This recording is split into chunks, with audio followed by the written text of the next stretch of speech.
Walking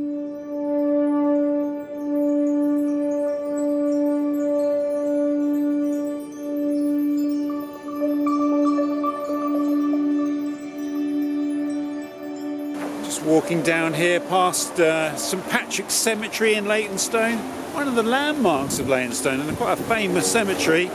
That isn't today's walk though. I'm going to go in there and do a video with Ian Sinclair one day. He suggested it and I think that will be amazing. Today we're going to go down to West Ham Park, a much requested video, and on my original sort of London stomping ground as well when I was an 18-year-old and I moved up here to study at City Poly.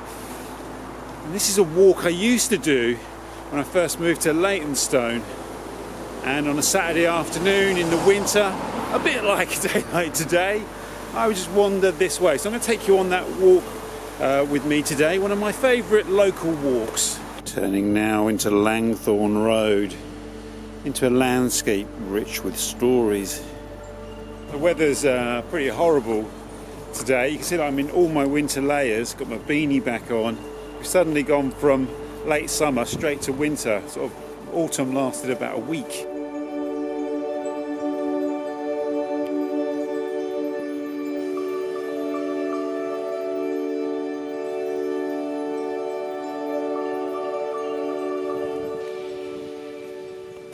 So the street name here, Langthorne Road, takes its name from the famous abbey down at Stratford. Stratford Langthorne Abbey. Langthorne said to be derived from the long thorns. It was an abbey of the Cistercian monks, famed for their gardening. We want to go and take a look at the old Langthorne Hospital. And the name Union Close here is a reference to the fact that this was once the West Ham Union Workhouse. Of course, now it's private apartments.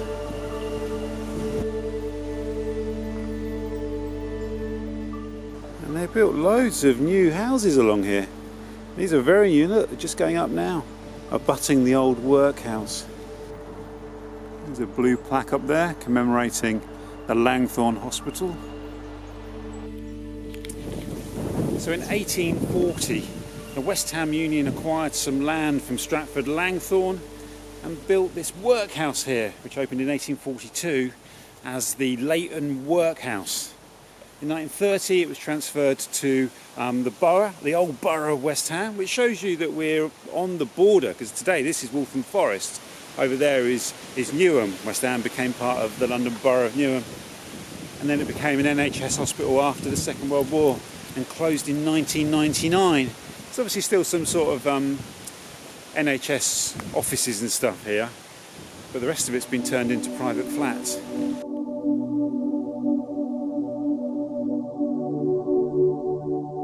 Sad to see the old chapel boarded up. The chapel also dates from 1840. Apparently it's in quite a state inside. Hopefully that can be restored and put to community use at some point.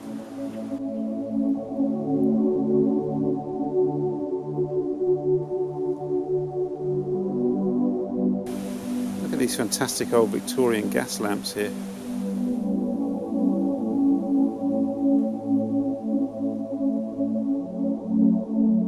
want to give a shout out to a great young lad called Sully, who I met in the street out there. We had a nice chat about the area. Lovely to meet you, Sully. Keep uploading your videos. I'll see your YouTube channel.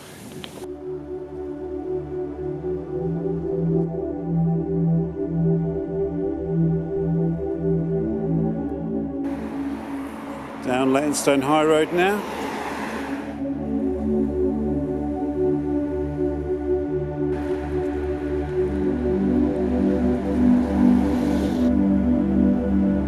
Look at the lovely ornate, is it cornices or frieze work around the windows here?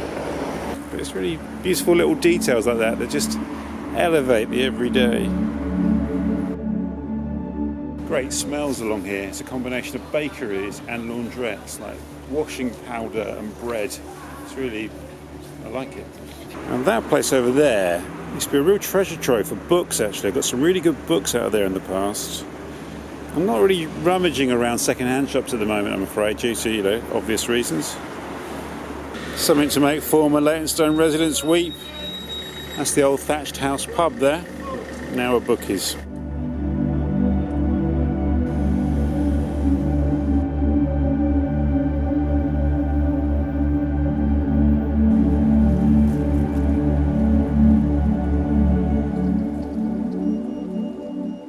Here we have a very significant point in the area, one that's easy to bypass. It's the old West Ham Parish boundary stone. Gives the dates here 1775 to 1850 and 1864. The dates on this stone show the years in which the boundary was confirmed. It was numbered 31 in 1864 but no longer marks any boundary.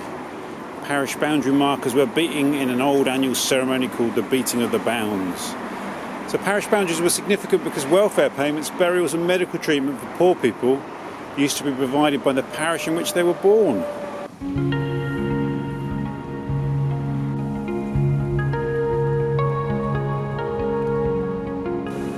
So you see here, Leytonstone Road, E15 on one side, High Road, Leytonstone, E15.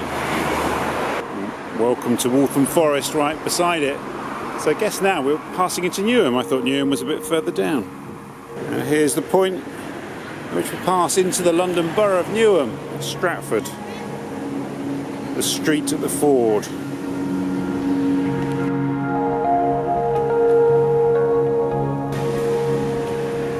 This is a great building, isn't it?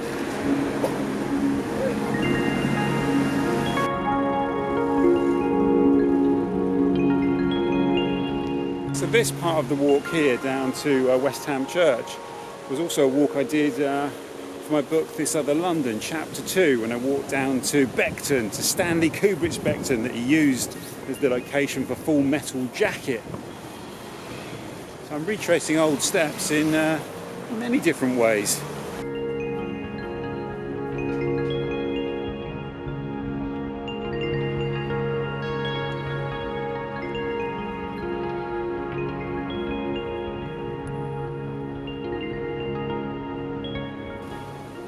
Henniker Point, quite a contested local landmark this.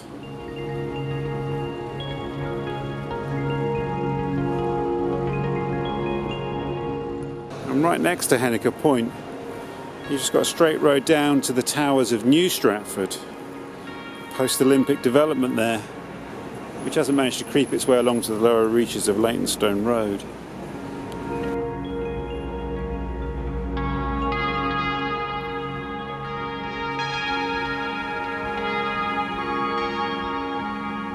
I've got a feeling this was a pub not that so long ago.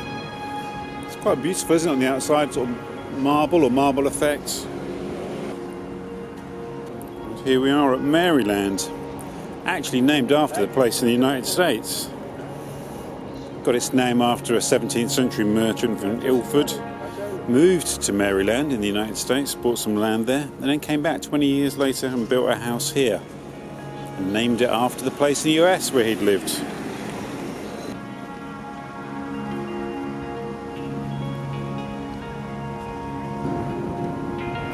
Looks like there's been a really nasty fire here.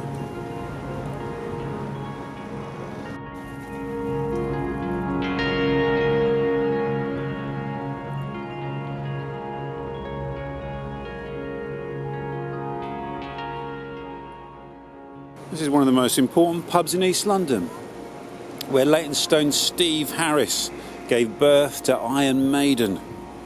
They did a residence here in 1976, and after that they went on to sell over 100 million albums worldwide and become one of the biggest bands ever. This is like East London's Cavern Club. And of course, Steve Harris, bassist and founder of Iron Maiden, was born in Leytonstone. He's one of the most famous Leytonstone former residents: Alfred Hitchcock, Steve Harris, Fanny Craddock. And I'm told Steve watches the videos from time to time, so if you're watching, Steve, what a legend. Thanks so much for the CD. That was really a wonderful, wonderful gesture. Thank you very much. Sadly, it looks as though the Carton Horses is actually closed. I hope it's going to be renovated and reopened.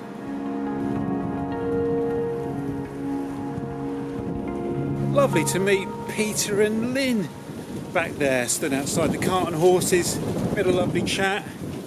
Peter and Lynn have watched every video on this channel, thank you so much.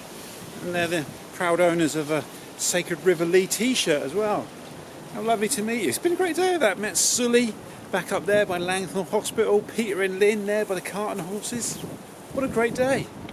Right, we're going to head down now to Water Lane, and that's on the route that I used to take on my Saturday walks down to Stratford when I first moved to Leytonstone, and it's on the route of the walk I did for my book.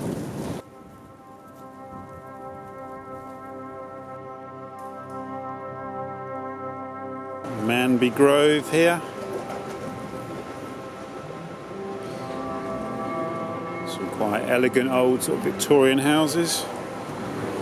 The word grove is used quite a lot around this area. Manby Grove, you've got Stratford Grove down there.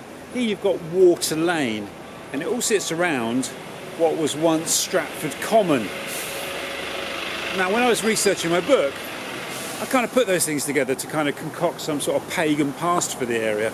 And as it happens, in the old borough publication, 50 Years of Borough, celebrating 50 years of the borough of West Ham, they do mention that the area was once the setting for grand druid ceremonies. So you never know. Here's a place where did grand ceremonies, another close pub. Manby Arms pub now, sadly boarded up.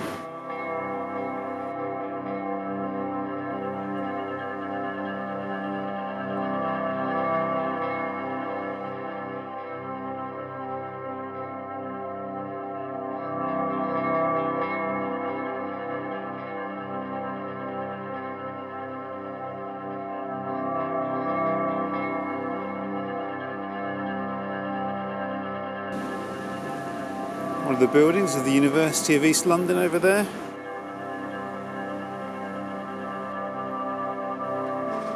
The old Roman Road of Romford Road, one of the principal roads leading east out of London.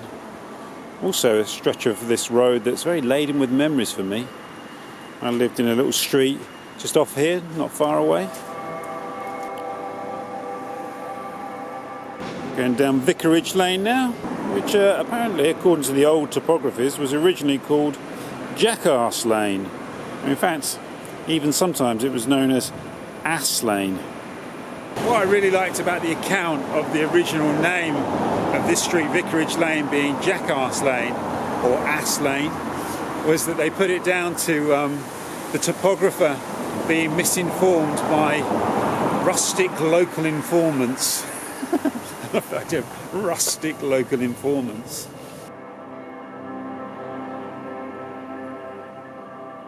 It's strange, that idea of memories being encoded in the landscape.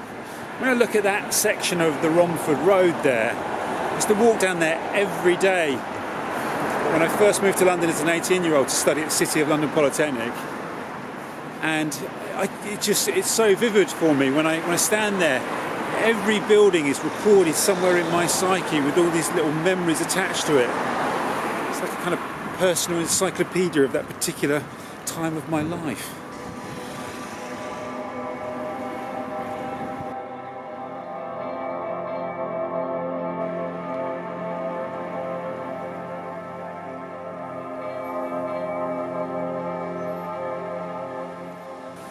The Bay Tree Hotel. Clearly once a pub. Look at that beautiful little relief above these shops here. Market Place.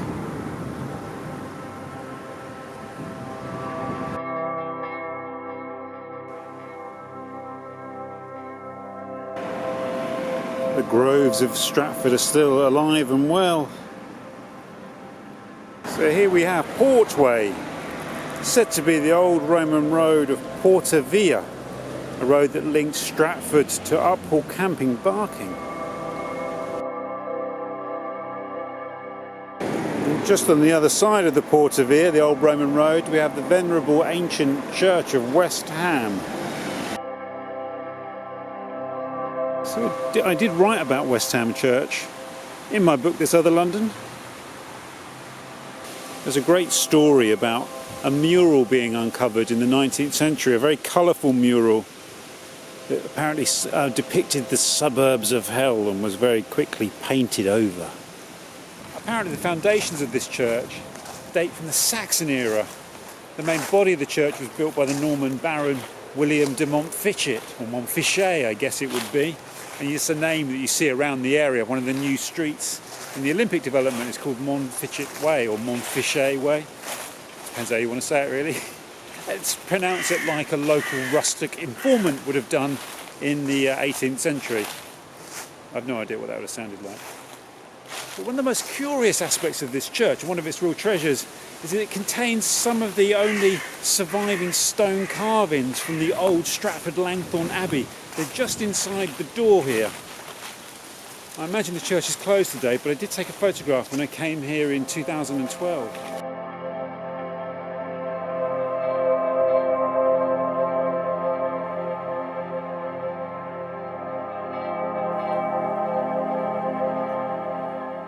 So we're going to go back along the Portway, and to our final destination, West Ham Park.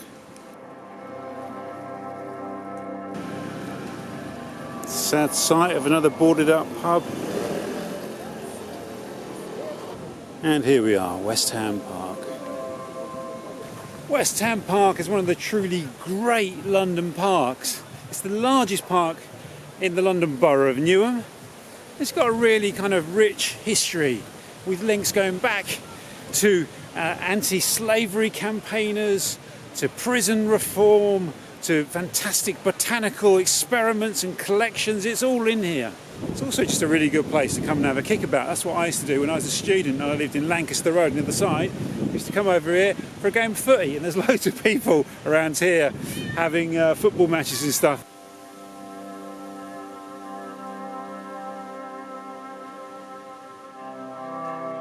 The land here was originally part of Upton House. It's recorded as early as the 1560s, and then it becomes Ham House. It's owned by John Fothergill. I think there's a brand of gardening sort of stuff called Fothergills, isn't there? Sean James Cameron, London Allotment Gardener. He'll tell us about that in the comments, I'm sure. But Fothergill was a botanist, amongst many other things, and he had a massive collection of plants from around the world that were on this land here at some point. And it later passed into the Gurney family, the famous Gurney family, the bankers from Norwich, the Quaker family, connections to the Buxtons of Leytonstone and of East London. And the Gurneys and the Buxtons did many great things. They were key movers and shakers in the anti-slavery movement. Samuel Gurney, or one of the Samuel Gurneys, he owned this land here when it was the Ham House, and he was a key anti-slavery reformer. His sister Elizabeth Fry was also an anti-slavery campaigner, but she's best known for being a prison reformer. She was actually on the £5 note for a while as well. So they have some ornamental gardens here, celebrating the association with Dr. Fothergill. West Ham Park was purchased by the Corporation of London in the 1880s, and they still manage this wonderful park here over in East London. These ornamental gardens are a real treasure, aren't they? Aren't they beautiful?